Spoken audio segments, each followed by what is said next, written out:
keluarga. Bahkan dikatakan bahwa keluarga itu adalah ecclesia domestica, tempat pertama iman itu ditanamkan kepada anak di dalam keluarga, di mana ada pertama kali diwartakan oleh setiap anggota keluarga. Di bidang pendampingan hidup ini bisa disebut juga sebagai sekolah kehidupan ya, karena dari lahir sampai lansia semua ada di dalam bidang pendampingan hidup.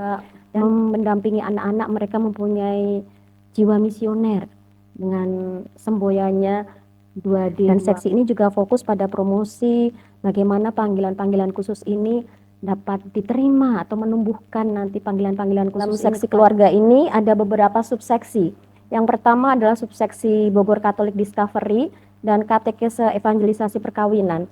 Seksi ini mendampingi rekan-rekan muda, teman-teman muda yang mereka mulai dari berpacaran serius, mereka mau membina rumah tangga, gitu. Ada muda ini terlibat aktif di dalam kehidupan menggereja, terlibat aktif di dalam lingkungan, paroki, wilayah, bahkan mungkin di tempat mereka di mana tinggal dalam kemasyarakatan.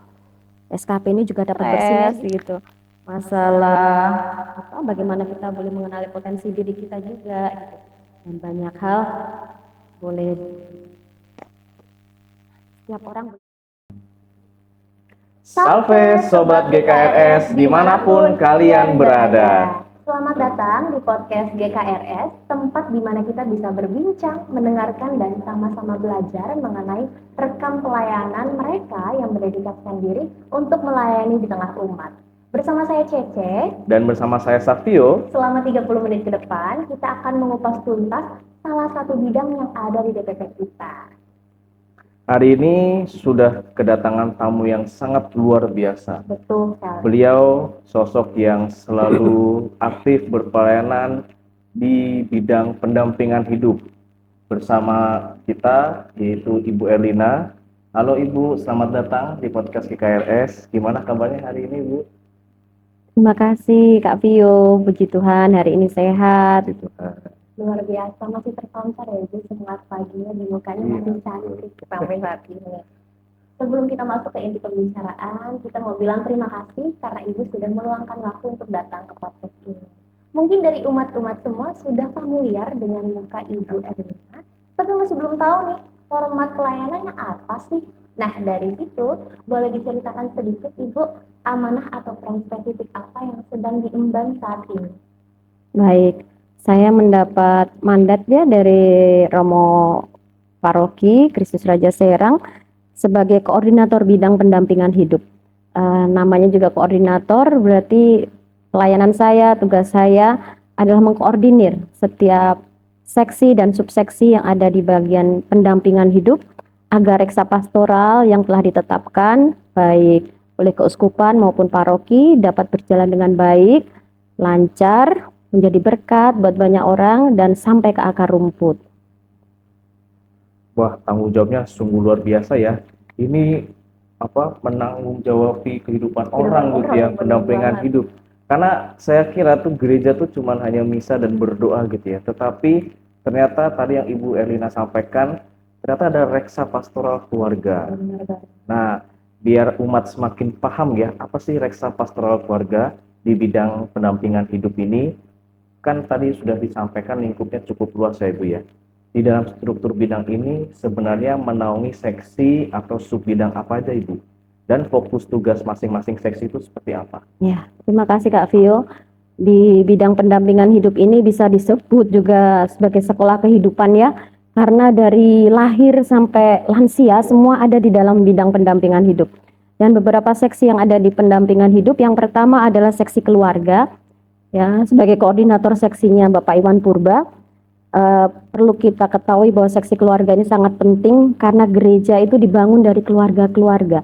Bahkan dikatakan bahwa keluarga itu adalah ecclesia domestica, gereja rumah tangga, di mana gereja rumah tangga ini adalah tempat pertama iman itu ditanamkan kepada anak di dalam keluarga, di mana ada persekutuan kasih di situ, di mana firman Tuhan itu pertama kali diwartakan oleh setiap anggota keluarga.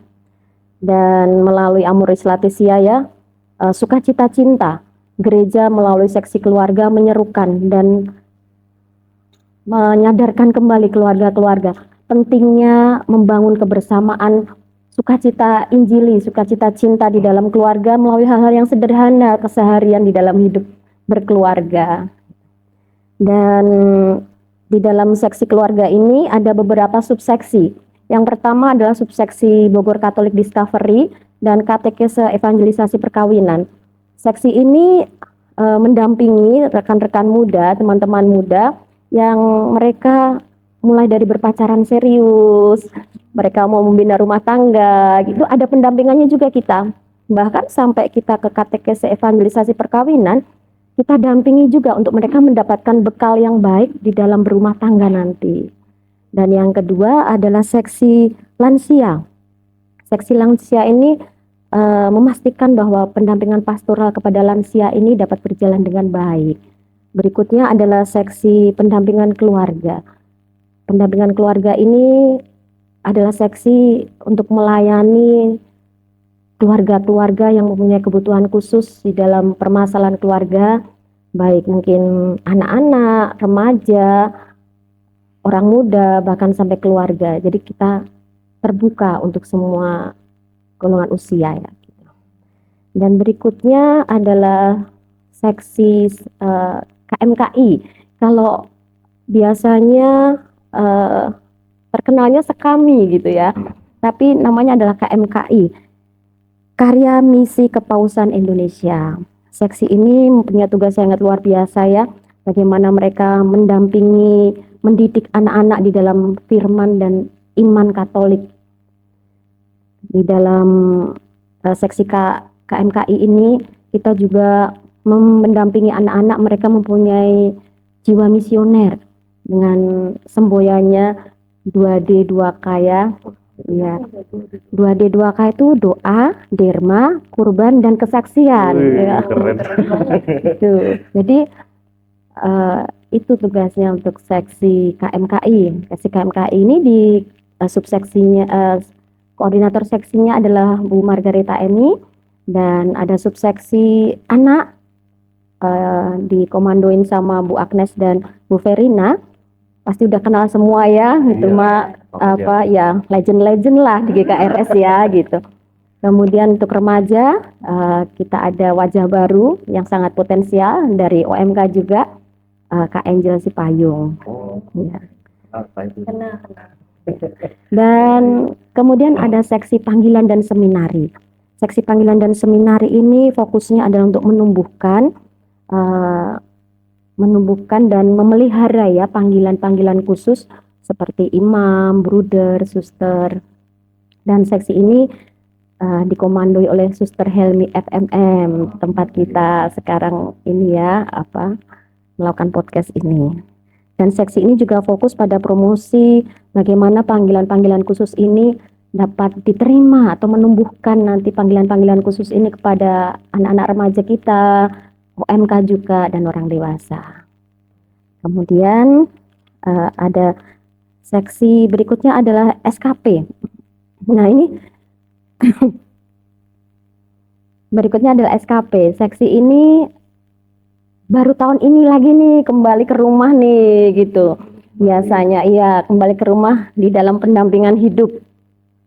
Dan SKP ini dikomandoi sama Mas Dias Permana ya. Seksi ini sangat penting karena kaum muda itu adalah kelompok yang menentukan gereja masa kini dan gereja masa depan.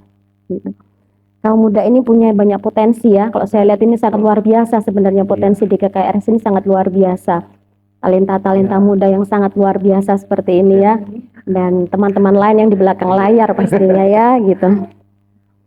Dan fokus kita adalah memastikan bahwa kaum muda ini terlibat aktif di dalam kehidupan menggereja, terlibat aktif di dalam lingkungan, paroki, wilayah, bahkan mungkin di tempat mereka di mana tinggal dalam kemasyarakatan.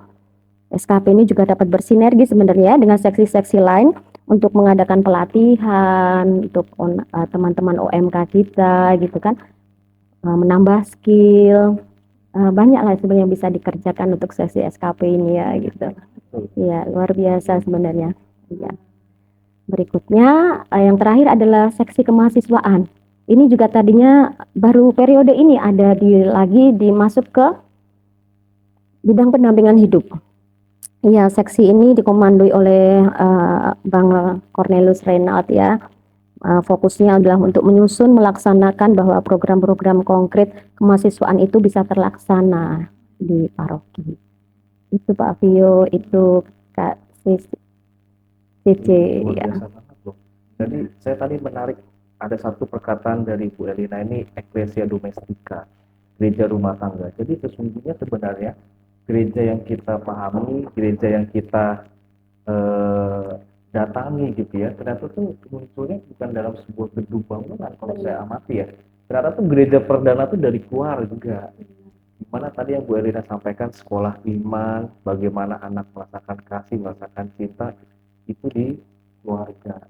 Jadi bagi saya pribadi, pendapat saya pribadi bahwa pendampingan hidup ini juga sangat penting, bagaimana ya umat dari sejak dia lahir bahkan ya sampai dia dewasa, sampai opa-oma, itu gereja tetap mendampingi itu. Luar Benar. biasa ya. Jadi gereja itu menempatkan diri sebagai rumah kedua ya Iya. untuk para umat. Nah, karena tadi kita udah ngebahas tentang bidang yang sangat menarik, kita masuk ke program kerja. Jadi kalau pelayanan pastinya kita berharap mereka terus berkembang dan terus mengikuti kebutuhan umat saat ini. Nah, untuk tahun ini dari bidang pendampingan hidup, strategi atau terobosan apa sih yang akan dilakukan? Serta ada nggak sih program yang menjadi sorotan atau yang menjadi gongnya untuk tahun ini? Iya, terima kasih Kak Cece ya. Sebenarnya tahun pastoral tahun ini adalah tahun keluarga. Dan ini sebenarnya sangat penting sekali ya untuk kita kerjakan sebenarnya di paroki kita ini. Strategi-strategi yang kita lakukan selama ini sih, kita membangun relasi ya yang pasti ya, yang baik dengan subseksi, dengan seksi, dengan ketua lingkungan, ketua wilayah juga, dengan bahkan kita membangun relasi juga bersinergi dengan bidang-bidang yang lain dan seksi di bidang yang lain agar setiap program kerja reksa pastoral yang sudah ditetapkan itu dapat berjalan dengan baik. Itu strateginya Kak. Dan juga kita juga membangun bonding yang baik ya dengan teman-teman seperjalanan dan pelayanan gitu ya gitu agar dapat terlaksana dengan baik. Dan kalau tadi ditanya tentang inovasi-inovasi ya tadi ya tentang ada beberapa sebenarnya inovasi yang kita kerjakan ya selama ini di dalam bidang pendampingan hidup. Salah satunya yang pertama itu adalah dari yang tidak ada menjadi ada itu kita mengadakan adanya seksi keluarga lingkungan.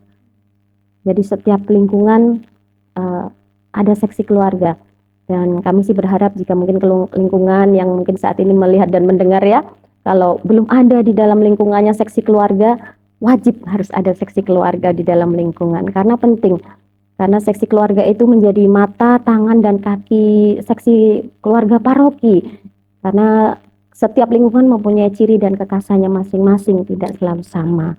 Dan itu layanan yang berikutnya lagi adalah layanan pastoral counseling center. Itu sudah sangat banyak ya kita sejak membuka ruang konseling itu, banyak case-case, banyak kasus-kasus, dan banyak juga keluarga yang terberkati dengan pelayanan ini. Karena pelayanan ini diperlukan ya untuk mengatasi masalah emosi, masalah stres gitu, masalah bagaimana kita boleh mengenali potensi diri kita juga gitu. Dan banyak hal boleh setiap orang boleh datang seksi pelayanan konseling pastoral ini agar mereka dapat berbicara terbuka tanpa merasa dihakimi. Dan juga inovasi-inovasi itu bahwa seksi keluarga seperti saya sudah katakan tadi, kami bersinergi dengan seksi katekisa juga untuk melakukan pendampingan untuk keluarga muda. Ya, keluarga muda kita melakukannya masuknya lewat rekoleksi orang tua baptis. Jadi setiap 4 bulan sekali kita bersinergi dengan seksi katekesa, kita adakan seminar keluarga muda. Bagaimana mereka mendampingi anak-anak bertumbuh kembangnya, baik tidak hanya perkembangan fisik, tapi perkembangan iman dan perkembangan mentalnya, bahkan psikologinya juga kita kupas di situ. Dan ada juga beberapa program yang kita kerjakan yang tahun ini, hari kakek nenek kemarin yang kita lakukan kemarin, ya hari Sabtu kemarin itu sangat luar biasa ya gitu, excitingnya Oma Opa itu sebagai orang tua kita ya, untuk apresiasi kita untuk mereka yang sudah memberikan warisan iman dan keteladanan hidup beriman di dalam gereja. Dan juga beberapa program yang mungkin belum terlaksana pada tahun ini yang mungkin akan kita godok lagi adalah retret Pasutri. Ya, kita ada retret Pasutri dan seminar keluarga untuk tahun keluarga ini. Saya kira itu aja sih untuk ini. Banyak tapi lama nanti kalau kita Menarik sekali tadi, emang poin-poinnya bagus-bagus Iya, banget betul ya, sekali. menarik. Apalagi sesi konseling tadi itu sangat menarik ya. Ditambah di tengah perkembangan zaman ini kan orang-orang muda tuh banyak stres, semuanya serba dipendam sendiri gitu ya Bu ya. Jadi bukan cuma sekedar menjalankan rutinitas tahunan aja gitu. Selanjutnya Ibu Elina dalam membuat rancangan dan strategi yang tadi dijabarkan, pasti kan di lapangan berbeda, ada tantangan, ada gejolak. Menurut Ibu tantangan terbesar apa yang kira-kira dihadapi oleh Ibu dan tim Ibu saat ini untuk mewujudkan strategi tersebut, dan apa harapan terbesar itu dari berjalannya program? tantangan dalam melakukan proker ya secara general sih sebenarnya sih bagaimana kita bisa mengatur waktu dengan baik, karena bidang pendampingan hidup ini adalah bidang yang sangat aktif. Banyak sekali programnya, banyak sekali kegiatan, karena itu diperlukan kejelian dan kecermatan dalam mengatur waktu agar setiap kegiatan itu tidak bentrok dan dapat semuanya terlayani dengan baik. Tantangan yang lagi berikutnya adalah bagaimana kita bisa menggerakkan ketua lingkungan nih setiap kali ada program-program keuskupan, program dekanat itu kita bersyukur kalau ketua lingkungan di GKRS ini sangat kooperatif gitu. Jadi mungkin nanti nextnya kita bisa bekerja sama lebih baik lagi, juga SKK lingkungan ya, seksi keluarga lingkungan itu dapat bekerja lebih maksimal lagi. Ya, tadi saya soroti mengenai waktu gitu ya. Bagi saya pribadi, kalau pelayanan itu bukan ada waktunya, tetapi memang benar-benar kita berikan waktunya. Jadi itu juga kaitannya dengan berdoa bagi saya. Ini udah mulai mendalam saya. Jadi kalau kita berdoa atau berpelayanan kepada Tuhan, bagi saya pribadi, ya kan saya ada waktu kosong nih, saya pelayanan. Tapi bagi saya pribadi justru pelayanan yang berikan waktu. Menyediakan waktu. Menyediakan waktu itu.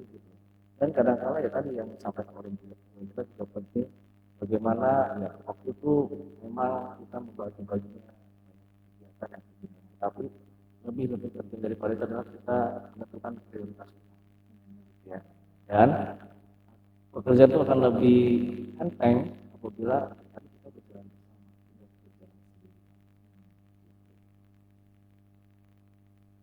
Selanjutnya kita akan melihat dari Q&A. Nah iya benar banget. Jadi kan kita Bu Elina tidak hanya kita bikin pertanyaan, tapi kita juga buka pertanyaan Q&A dari para netizen GKRS ini memberikan pertanyaan tentang GPP. Ada pertanyaannya? Ada banget. Jadi kita udah pilih 1-2 pertanyaan yang sangat relevan dengan bidang itu. Jadi pertanyaan pertama itu ada dari @kristanti_intan_. Ini mau tanya dong, tapi tolong di hide ya nama saya. Tadi Nah, di gereja kita tuh ada fasilitas konseling atau tempat curhat masalah rumah tangga atau mental health nggak sih? Bingung mau cerita ke siapa, dan kalau mau cerita hubungin kemana ya? Itu sesuai sama yang Ibu bilang. Ya, seperti saya katakan tadi bahwa di seksi pendampingan keluarga ada layanan Pastoral Counseling Center. Pastoral Counseling Center ini dilayani oleh 3 orang ya, kalau di tempat kita baru 3 orang. Nah, semuanya profesional, gitu. Profesional karena kita semuanya sudah mengikuti kursus, kita sudah mengikuti pelatihan gitu. Bahkan yang digawan oleh Putri Ana itu beliau adalah psikolog ya gitu. Jadi dapat menghubungi nanti Putri Ana, saya, dan Pak Iwan Purba kalau yang laki-laki mungkin bisa. Di Warta Umat itu di papan gereja, di situ ada flyernya. Iya, di situ ada flyernya. Yang memerlukan pelayanan konseling dapat menghubungi nama-nama di situ, ada nomor WA-nya. Jadi ya di papan pengumuman gereja nanti bisa menghubungi kami untuk kita atur jadwal bersama. Nanti biasa kita ada di gereja nanti untuk konselingnya. Siap. Nah, ini ada pertanyaan kedua nih Bu. Kan tadi kemarin sudah sempat mengadakan acara untuk Opa Oma. Ada yang bilang juga gini, suka sedih nih lihat Opa Oma di paroki yang senangnya cuma pas misa lansia aja. Selain misa, ada program apa lagi sih atau kegiatan rutin gitu yang bikin lansia tetap aktif dan gak merasa sendirian? Iya, sebenarnya ada beberapa kendala yang lansia itu kan mereka tidak dapat, apalagi kalau yang udah sepuh banget gitu, mereka tidak dapat ke gereja sendiri tanpa bantuan dari keluarga, ya. Tapi ada beberapa program yang dapat kita ikuti sebenarnya. Seperti di lansia itu kita juga ada line dance ya, itu isinya Oma Opa itu luar biasa itu. Nanti bisa ditanyakan ini ke subseksi lansianya nih. Iya, ada itu setiap minggu 2 kali kalau nggak salah itu ya. Mungkin nggak buat anak-anak muda. Aduh, boleh banget itu. Jangan kalah sama Oma Opa ya. Iya, dan kita juga ada kunjungan juga sih lansia itu ada kunjungan lansia juga. Lansianya ya. Untuk lansia-lansia yang membutuhkan yang sendiri, yang mungkin sedang sakit itu ada kunjungan. Nah, itu dia jawaban dari Ibu Lina. Semoga menjawab ya untuk umat-umat yang tadi sudah bertanya. Semoga rasa penasarannya sudah terjawab. Gitu ya. Nah, Sobat GKRS, tak terasa waktu kita kan juga terbatas. Padahal nih lagi seru-serunya padahal ya Cece ya. Sebagai penutup, Ibu Elina boleh silakan sampaikan closing statement, pesan sekaligus juga ajakan untuk seluruh umat Paroki Kudus Raja Sera terkait pelayanan. Baik, gereja itu kuat jika keluarga-keluarga yang ada di dalamnya itu kuat dan sehat. Tidak ada keluarga yang sempurna, tidak ada orang tua yang sempurna, tidak ada anak, tidak ada saudara yang sempurna. Tapi saat kita taruh ketidaksempurnaan itu di dalam tangan Tuhan, Dia yang adalah jalan pasti akan memberikan terang bagi setiap kita anak-anaknya. Amin. Terima kasih Bu. Tadi ya saya menyampaikan mendengar dari Bu Elina, saya sampaikan gereja yang kuat atau keluarga yang kuat. Kadang lebih awal gitu ya, bahwa gereja sebagai dasar pertamanya adalah keluarga.